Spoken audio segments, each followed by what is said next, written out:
33절입니다. 33절에는 내려와가 있는데 인칭, 비인칭으로 쓰이며 내려오실 분 또는 내려온 것을 의미한다고 합니다.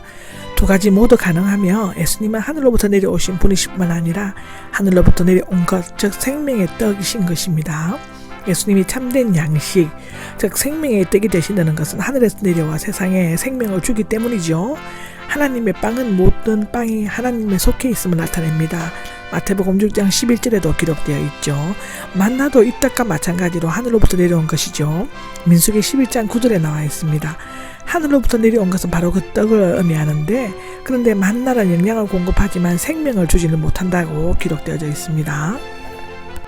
34절입니다. 34절에는 주님이 나옵니다. 랍비라고 부르던 그들이 주님으로 호칭을 바꾼 것은 그들이 예수님의 말씀에 큰 감명을 받았기 때문일 수도 있지만, 사마리아 여자처럼 그 떡이 어떤 것인지 자세히 알지 못하고 무조건 물질적인 빵을 무한히 달라고 요구한 것으로도 볼 수 있습니다. 35절입니다. 35절에는 생명의 빵이 나옵니다. 나는 지금까지 말해온 바로 그 생명의 빵, 곧 살아있는 빵, 생명이 주는 빵이다라는 뜻입니다. 그는 참된 빵, 하나님의 빵이고 생명의 빵이라는 것인데, 밀을 거두어 탈곡하고 갈아서 구운 빵이 됩니다. 생명의 빵은 예수님의 고난의 과정을 거쳐 우리에게 새로운 생명을 주시는 것이죠. 그는 생명나무, 생명수, 생명의 말씀이시다라고 합니다.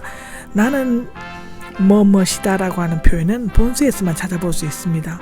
예수님 자신의 독특한 자기서는 방식이며 7회 나타나는데, 생명의 빵 6장 35절, 생명의 빛 8장 12절, 무는 10장 7장 9절, 선한 목자는 10장 부활, 생명, 길, 진리, 생명, 참 포도나무에 나옵니다.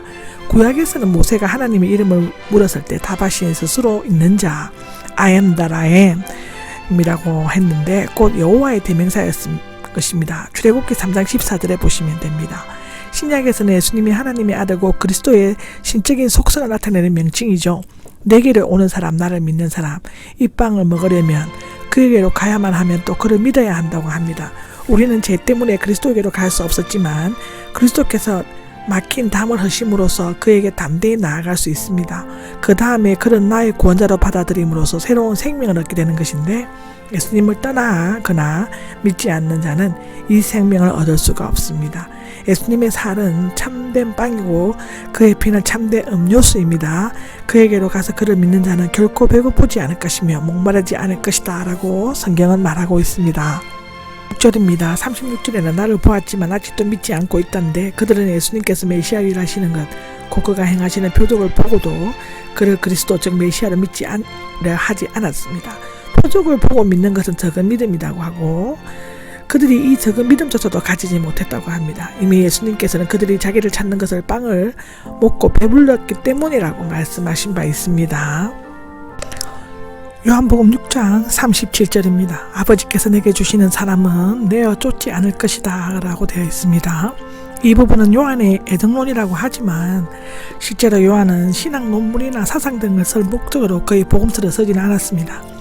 이것은 유대인들의 불신앙을 책망하는 내용으로 되어 있는데, 실상 유대인들은 자신들의 선택을 받은 백성들이라고 자랑을 하지만 하나님께 버림받은 자라는 것입니다. 왜냐하면 하나님께 살아가지 않으시면 그들은 결코 그의 백성이 될 수 없기 때문입니다. 그들이 예수님께로 나오는 것은 그들이 택감을 받지 않았기 때문이고, 여기에서 사람은 모두가 남성명사가 아닌 중성명사로 되어 있는 것은 하나님을 믿는 사람들 모두가 하나의 무리임을 나타냅니다. 이 구절이 의미하는 바는 첫째로는 인간의 구원은 전적으로 하나님의 절대적인 주권 아래에 있다는 것이고, 두 번째는 하나님께 택한 자를 다 믿도록 되어 있습니다. 세 번째로는 믿음은 사람의 뜻이 아닌 하나님의 뜻에 달려있는 것이고, 네 번째로는 믿는 자는 결코 구원에서 제외되지 않는다는 것입니다. 내어 쫓지 않을 것이다는 밖으로 내던지지 않을 것이다 이 뜻입니다. 그를 믿고 나오는 자에게 영원불면의 사랑을 약속하신 것은 큰 위로와 소망을 주는 것입니다. 38절입니다. 38절에 보면 나를 보내신 분의 뜻이 나오는데, 성자 되신 예수님은 자신을 보내신 성부 하나님의 주권적인 뜻에 따라 자신의 사역을 수행하였습니다. 성부와 성자의 뜻이 전적으로 일치하는 것은 성자께서 자발적으로 성부의 뜻에 순종하기 때문이죠. 마가복음 14장, 누가복음 22장에 나옵니다. 예수님께서는 십자가를 달려 죽으시기까지 성부 하나님께 순종하였습니다. 여기에서 보내신 것은 위임하다 맡기다의 뜻을 가지고 있는데, 이것은 예수님께서 아버지께로부터 구원의 사역의 모든 권세를 완전히 위임받고 이 세상에 오신 것을 나타냅니다. 예수님께서는 하나님의 뜻을 따라입니다. 39절입니다. 39절은 하나도 잃어버리지 않도록이 되어 있습니다.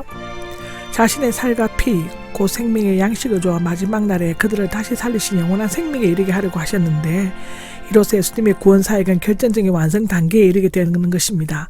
고린도전서 15장 20절에서 28절을 보시면 됩니다. 아버지께서 택하시고 허락하신 성도는 예수님께서 굳게 붙잡음으로써 구원에 완성될 때까지 보호를 받게 되는 것입니다. 이것을 신학적으로 성도의 결리라고 부르고 있는데, 마지막 날이는 요한복음에만 나오는 표현입니다. 부활의 날을 가리키는 것으로 볼 수 있습니다. 40절에 나오죠. 그 후에는 심판이 뒤따른다는 것입니다. 40절입니다. 아들을 보고 믿는 사람인데, 앞에서 예수님께서 그에게로 오는 자를 말씀하셨습니다. 35절에는 이제는 그를 보는 자를 강조하셨습니다. 보고는 자세히 관찰하는 것인데 신앙의 예비적인 단계를 의미한다고 볼 수 있죠. 보고도 믿지 않으면 아무리 소양이 없습니다. 중요한 것을 본 다음에 믿어야 느냐에 있습니다. 유대인들은 보았지만 믿지 못하였고 보지도 않고 믿는 것은 복된 일이라고 요한복음 20장 29절에는 말하고 있죠. 여기에서 얻는 미래형이 아닌 현재형으로 되어 있습니다. 최후의 부활 이전에도 성도들이 구원과 영생을 이미 확보하고 있었기 때문인데, 영생은 예수님을 믿는 자에게 이미 주어지지만 마지막 날에는 완전 무험한 상태로 나타나게 될 것이라고 성경은 기록하고 있습니다.